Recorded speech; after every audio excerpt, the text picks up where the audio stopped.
17 Agustus Republik Indonesia ulang tahun ke-76. Kita bersyukur kepada Tuhan Yang Maha Esa bahwa Tuhan telah melindungi dan menuntun negara dan bangsa kita. Jika kita tarik mundur ke belakang 76 tahun silam, saat seluruh elemen masyarakat bahu-membahu dengan akhirnya memberanikan diri untuk membuka keran pergerakan baru bagi sebuah negara melalui proklamasi kemerdekaan 17 Agustus 1945 yang diproklamasikan oleh Bung Karno. Apakah lantas sesuatu tersebut diperoleh secara tiba-tiba atau sesuatu pemberian cuma-cuma oleh kolonial? Sudah pasti tidak. Proklamasi kemerdekaan merupakan simbol bahwa kita menyatakan sebuah negara yang merdeka bukan karena pemberian cuma-cuma atau bahkan sesuatu peristiwa yang tiba-tiba datang seketika. Itu yang kemudian menggambarkan masa pergerakan nasional mencapai kemerdekaan. Masa tersebut menggambarkan betapa menderitanya rakyat Nusantara, dirampas hak-haknya, dipaksa menjadi babu di tanah nenek moyang sendiri. Itulah masa yang disebut masa kolonialisme, yang kemudian terdapat perjuangan perlawanan.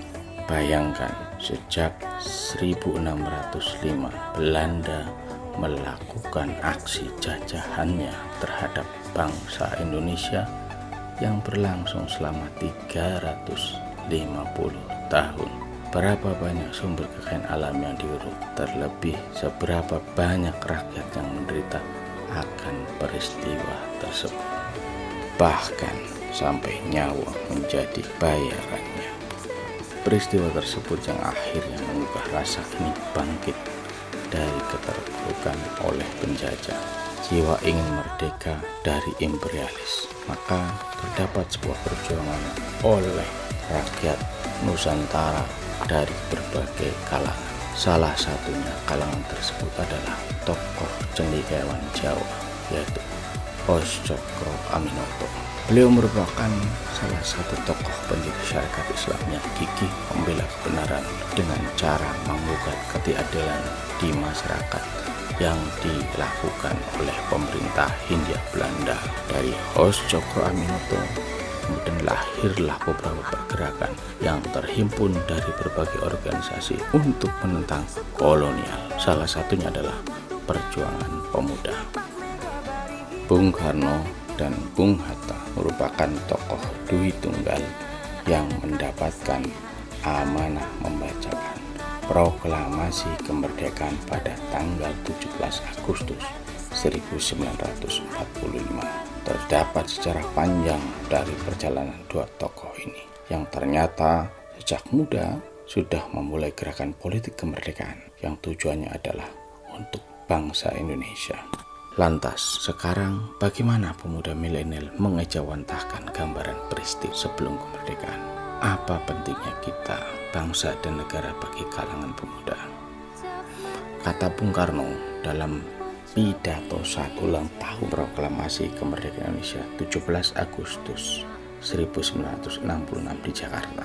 Kata bangsa dan negara adalah kata untuk mengabdi kepada kemerdekaan, untuk mengabdi kepada tanah air, untuk mengabdi dan menjadi pejuang revolusi. Persatuan semangat, persatuan batin, persatuan rasa, persatuan kesadaran untuk menyelesaikan revolusi kita sebagai negara, dan kita sebagai subjek di dalamnya akan berjalan terus, berjuang terus. Kita tidak akan berhenti. Di bawah sinar surya Dwi Tunggal proklamasi dan deklarasi ini kita berjalan. Di bawah sinar surya Dwi Tunggal proklamasi dan deklarasi itu kita berjuang membangun harga diri nasional dan perumahan bangsa kita, yaitu Republik Indonesia yang kita cintai ini. Sekarang kita dipertontonkan dengan bencana COVID-19 yang melanda seluruh dunia sejak tahun 2020. Lantas sebagai pemuda, apa yang kemudian kita bisa lakukan untuk menyikapi bencana ini? Apakah cukup dengan bermain media sosial dengan cuitan-cuitan asmara cinta yang membobokan jenisnya?